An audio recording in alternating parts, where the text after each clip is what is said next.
17 नवंबर 2011 रात 11:40 मुंबई के बाहरी इलाके में स्थित एक पुराना अनाथालय।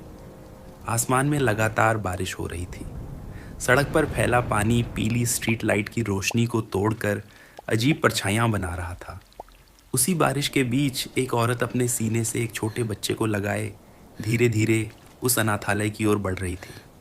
उसके कदम कांप रहे थे, जैसे हर कदम उसके भीतर कुछ तोड़ता जा रहा हो। उस औरत का नाम मीरा था। कभी उसके भी सपने थे, एक छोटा घर, एक साधारण परिवार और अपने बेटे आरव के साथ शांत जीवन। लेकिन शहर की बेरहम सच्चाई ने उससे सब कुछ छीन लिया था।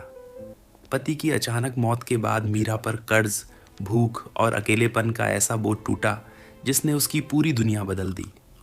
कई रातें ऐसी गुजरी जब उसने खुद भूखा रहकर अपने बच्चे को खिलाया। कई दिनों तक उसने काम की तलाश में दर दर भटकना जारी रखा, लेकिन हर दरवाज़ा उसके लिए बंद होता चला गया।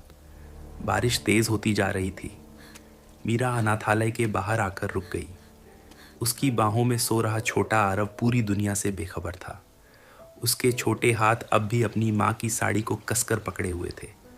मीरा की आंखों में आंसू भर आए। वह बार बार अनाथालय के बड़े लोहे के गेट को देखती और फिर अपने बेटे के मासूम चेहरे को।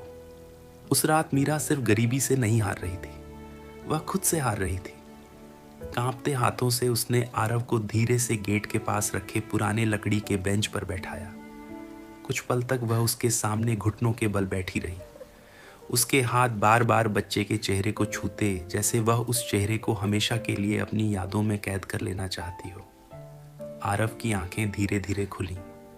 उसने अपनी माँ को देखा और हल्की मुस्कान दी। शायद उसे लगा कि यह भी बाकी रातों की तरह एक सामान्य पल है।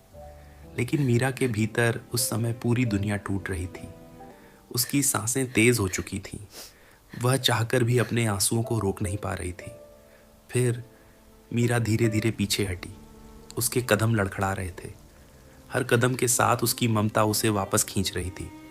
लेकिन भूख, गरीबी और बेबसी उससे भी ज्यादा ताकतवर साबित हो रही थी। कुछ दूरी पर जाकर वह रुक गई। उसने आखिरी बार पीछे मुड़कर देखा। बारिश की बूंदें उसके चेहरे और आंसुओं के बीच फर्क मिटा चुकी थीं। अनाथालय के भीतर से हल्की रोशनी बाहर आ रही थी। उसी रोशनी के सामने छोटा आरव अकेला बैठा था, अपनी माँ को जाते हुए देखता हुआ।